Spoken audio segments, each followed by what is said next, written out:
Hello everyone, मैं doctor Dolly और आप सबका स्वागत करती हूँ अपने channel chemistry the way of life में। तो आज मैं आपको बताने वाली हूँ विस्कोसिटी के बारे में। तो जो विस्कोसिटी होती है एक्चुअली में वो एक किसी भी लिक्विड की प्रॉपर्टी होती है जिसके थ्रू वो फ्लो करता है, मतलब उसका फ्लो रोका जाता है। मीन्स हम कह सकते हैं अपोजिट टू फ्लो या फिर रेजिस्टेंट टू फ्लो।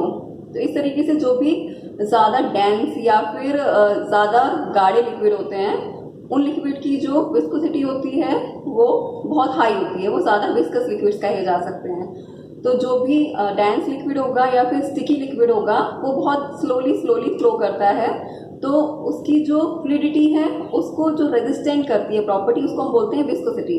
अगर हम वाटर और हनी को कंपेयर करें तो यहाँ पर जो हनी है वो ज़्यादा विस्कस होता है, मीन्स वो ईजिली फ्लो नहीं होगा, वो स्लोली फ्लो होता है। अगर हम वाटर को फ्लो करेंगे तो वो ईजिली फ्लो हो जाएगा, इसका मतलब वो हनी के कंपैरिजन में लेस विस्कस है। तो जो भी विस्कोसिटी होती है इसको हम मेजर करने के लिए जो डिवाइस यूज करते हैं इसे हम बोलते हैं विस्कोमीटर। तो देखिए ये है विस्कोमीटर।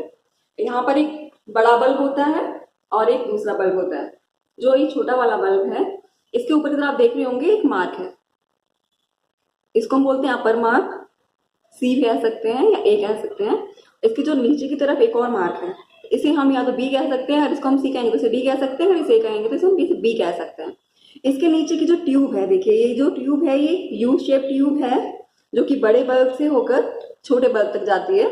इसकी जो नीचे वाली ट्यूब है यहाँ पर क्या होती है, कैपिलरी। ये जो ट्यूब है ये कैपिलरी ट्यूब है। तो जब कभी भी हम इसमें लिक्विड को फिल करते हैं तो हमें देखना क्या होता है, जो ये अपर मार्क है इस अपर मार्क से इसको लोअर मार्क तक आने में कितना टाइम लग रहा है। तो जो भी लिक्विड या फ्लूइड जितना ज्यादा विस्कस होगा वो उतना ज्यादा टाइम लेगा, और जो फ्लूइड जिसकी विस्कोसिटी कम होगी वो उतना ही कम टाइम लेगा। तो हम क्या करेंगे, आज हम इथेनॉल और वाटर दोनों की विस्कोसिटी, मतलब इथेनॉल की विस्कोसिटी फाइंड आउट करेंगे विद रेस्पेक्ट टू वाटर। तो वाटर हम एज अ रेफरेंस यूज करेंगे। तो हम क्या करेंगे, बारी बारी से पहले हम यहाँ वाटर को फिल करेंगे। हमें इस वाली ट्यूब से इसमें लिक्विड को फिल करना होता है, और हमें इस तरीके से फिल करना होता है कि ये जो बल्ब है ये हाफ से ज्यादा फिल ना हो। अगर ये हाफ से ज्यादा फिल होगा तो जब कभी भी ये लिक्विड ऊपर से नीचे आना होता है वो इजिली फ्लो नहीं कर पाता, क्योंकि जैसे ही यहाँ आएगा इसका इसका जो लेवल है ये बहुत ज्यादा ऊपर तक आ जाएगा। अगर ये लेवल बराबर हो जाएगा तो यहाँ से लिक्विड नीचे नहीं आएगा, इसलिए हमें इसे हाफ ही फिल करना होता है। तो हमें यहाँ से हम इसको फिल करेंगे, और फिल करने के बाद इसको हमें यहाँ से शक करना होगा एक रबर ट्यूब लगाकर, ताकि ये फ्लूइड इस तरफ से इस तरफ इस मार्क तक आ जाए। तो हम इसमें पहले वाटर फिल करेंगे और फिर नेक्स्ट टाइम इथेनॉल फिल करेंगे, और हम इसकी फ्लूइडिटी देखेंगे कि यहाँ से यहाँ तक आने में इसको कितना टाइम लगेगा। और हमें टाइम काउंट करना होता है स्टॉप वॉच की हेल्प से, या फिर अपने मोबाइल की स्टॉप वॉच भी यूज कर सकते हैं। तो इस तरीके से हम इसको यूज करते हैं। तो देखिए इसके लिए हमें क्या करना होता है, यहाँ जो मोटी वाली ट्यूब है इसमें हम वाटर फिल करेंगे पहले पिपेट की हेल्प से।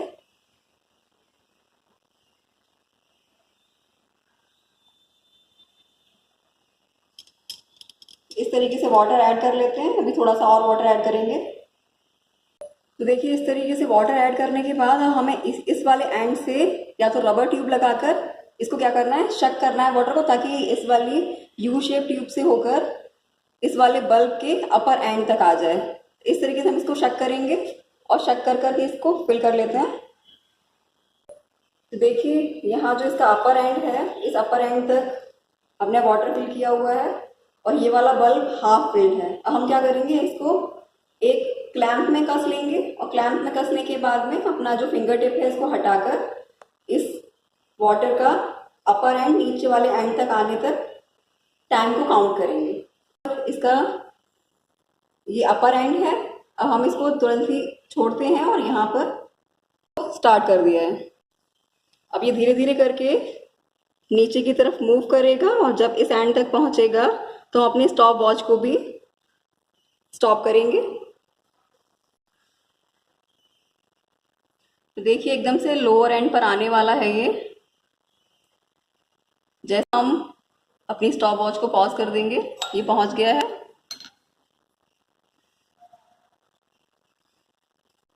तो इस तरीके से हमें 3 रीडिंग लेनी होती है। अभी हमारी 1 रीडिंग हुई है, हम 2 रीडिंग और लेंगे और फिर उसका एवरेज निकालेंगे।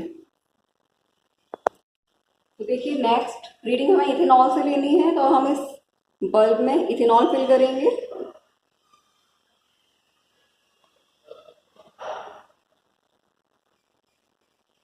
इथेनॉल फिल करने के बाद हम इस एंड से चेक करेंगे और इसको अपर एंड तक लाकर जब ये लोअर एंड तक पहुंच जाता है तो हम इसका काउंटिंग करेंगे टाइम की, और उस टाइम की रीडिंग हम 3 बार लेंगे। इस तरीके से एक बार फिल किया, फिर दूसरी बार फिल किया, फिर तीसरी बार, 3 रीडिंग लेंगे और हम उस 3 रीडिंग का एवरेज निकालेंगे। एवरेज निकालने के बाद में हम वाटर की 3 रीडिंग का एवरेज और इथेनॉल की 3 रीडिंग का एवरेज लेकर उसकी कैलकुलेशन शुरू करेंगे। लेकिन उससे पहले हमें वेट भी चाहिए होगा इथेनॉल प्लस वाटर का, तो हम उसको वे करेंगे पिक्नोमीटर की हेल्प से। तो अभी हम इसको प्रोसीड करते हैं, अपर मार्क तक लाते हैं चेक करके है। इस समय फ्लूइड जैसे ही हम इसे छोड़ेंगे अपना स्टॉप वॉच स्टार्ट कर लेंगे। जब ये लोअर एंड तक आएगा तो हम स्टॉप वॉच स्टॉप करेंगे और इस तरीके से इसकी 3 रीडिंग लेकर एवरेज निकालेंगे। देखिए ये एंड पर आने वाला है, लोअर एंड पर। जैसे लोअर एंड पर आएगा हम अपनी स्टॉप वॉच को भी स्टॉप कर देंगे। देखिए आगे स्टॉप वॉच को भी पॉज कर दिया है। देखिए जब भी हम विस्कोसिटी की कैलकुलेशन करते हैं तो हमें वहाँ पर डेंसिटी रेशियो भी चाहिए होता है। तो हम डेंसिटी रेशियो निकालने के लिए इस पिक्नोमीटर का यूज़ करेंगे। पहले हमें इस एम्प्टी पिक्नोमीटर को वे करना होता है। उसके बाद यहाँ जो ये मार्क बना हुआ है, इस मार्क तक हम इसमें वाटर फिल करेंगे, उस वाटर को वे करेंगे। उसके बाद एक बार हम इसमें इथेनॉल फिल करेंगे इसी मार्क तक और इथेनॉल को वे करेंगे। इस तरीके से फिक्स वॉल्यूम में हमें वाटर और इथेनॉल का वेट मिल जाएगा। उस वेट को यूज़ करके हम डेंसिटी रेशियो निकाल लेंगे। तो पहले हम पिक्नोमीटर को एम्प्टी वे करते हैं। तो देखिए पिक्नोमीटर को वे करने के लिए हम सबसे पहले जो भी हमारी वेइंग मशीन है उसमें एक बीकर रखेंगे ताकि हम पिक्नोमीटर को उसके ऊपर सीधा रख सकें। उसके बाद हम इसको टेयर करके इसका वेट 0 कर लेंगे और पिक्नोमीटर को इसमें इस तरीके से रख देते हैं और इसको वे कर लेते हैं। देखिए यहाँ पर जो पिक्नोमीटर का वेट आ रहा है वो है 21.499 ग्राम। इसको हम नोट कर लेते हैं और उसके बाद हम इसमें वाटर फिल करते हैं। इसके लिए हमें क्या करना होता है, यहाँ पर एक रबर का बबलर लेते हैं, इसको एक एंड पर लगाएंगे और इसका जो टिप है, इस टिप को हम डिस्टिल वाटर में डिप करेंगे और इसमें डिस्टिल वाटर फिल कर लेंगे। तो देखिए हमने यहाँ पर पिक्नोमीटर में डिस्टिल वाटर को फिल किया हुआ है इस मार्क तक। अब हम इसको वे करेंगे। इसके लिए हम वेइंग मशीन को पहले फिर दोबारा से टेयर कर लेते हैं ताकि वेट 0 हो जाए। इसमें पिक्नोमीटर को रखेंगे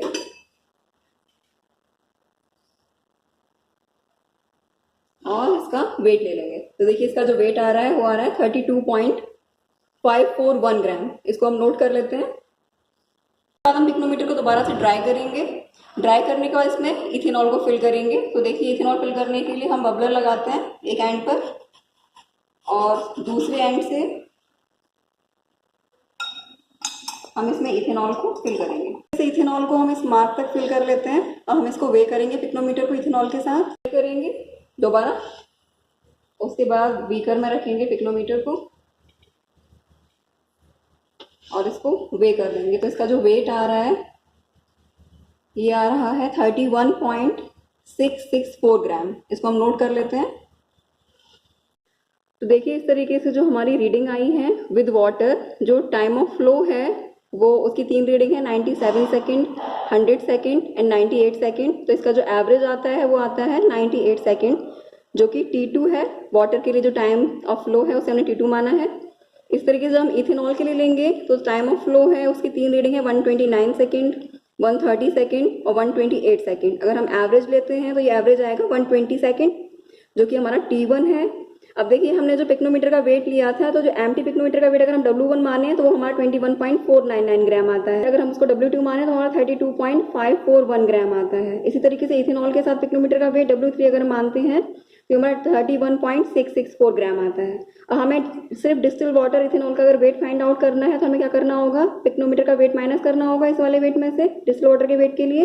तो ये हो जाएगा हमारा W2 माइनस W1, जो कि आएगा 11.042 ग्राम। इसी तरीके से इथेनॉल का वेट आ जाएगा W3 माइनस W1, जो कि हमारा आता है 10.165 ग्राम। तो इस तरीके से अगर हम डेंसिटी फाइंड आउट करें, रिलेटिव डेंसिटी ऑफ इथेनॉल, तो क्या आ जाएगी, density of ethanol D1 divide by density of distil water D2।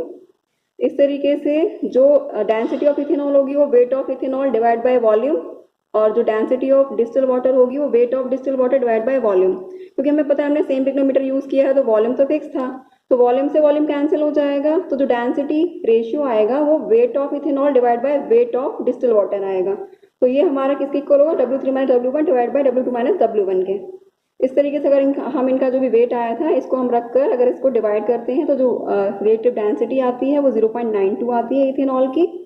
इससे हमें रिलेटिव विस्कोसिटी को कैलकुलेट करना है इथेनॉल की, तो इसका फॉर्मूला होता है eta1 upon eta2 is equal to d1 upon d2 यानी कि relative density multiplied by time of flow with ethanol divide by time of flow with water.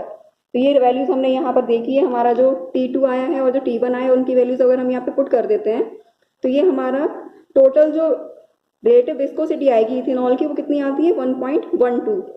तो इस तरीके से इसकी कोई यूनिट नहीं होती रिलेटिव विस्कोसिटी की, क्योंकि हमने यहाँ पर विस्कोसिटी को विस्कोसिटी से डिवाइड किया है, तो यहाँ पर जो एक यूनिट होगी वो दूसरी यूनिट से डिवाइड हो जाती है, इसलिए कोई भी यूनिट नहीं होती, यूनिट लेस क्वांटिटी होती है ये। तो इस रेस्पेक्ट में हम कह सकते हैं कि जो विस्कोसिटी है इथेनॉल की वो वाटर से हाई होती है। और मैंने आपको बताया था कि जिस किसी भी विस्कोसिटी हाई होगी उसके लिए जो टाइम ऑफ फ्लो होगा वो ज़्यादा आएगा। हम यहाँ पे टाइम ऑफ फ्लो अगर कंपेयर करेंगे तो देखिए यहाँ 129 सेकेंड आया है और यहाँ पर 97 सेकेंड आया है। एवरेज 98 सेकेंड है इसका और इसका 120 सेकेंड है। तो यहाँ आप देख सकते हैं कि जो टाइम ऑफ फ्लो मतलब जहाँ पर फ्लो टाइम ज़्यादा है उसकी विस्कोसिटी ऑब्वियसली ज़्यादा ही होने वाली है। तो इस तरीके से जो इथेनॉल की विस्कोसिटी है वो वाटर से ज़्यादा होती है। तो हम इस तरीके से विस्कोसिटी कैलकुलेट करते हैं। तो आज की वीडियो में इतना ही। अगर आपको पसंद आया हो तो इसको लाइक शेयर ज़रूर कर दें। Thank you.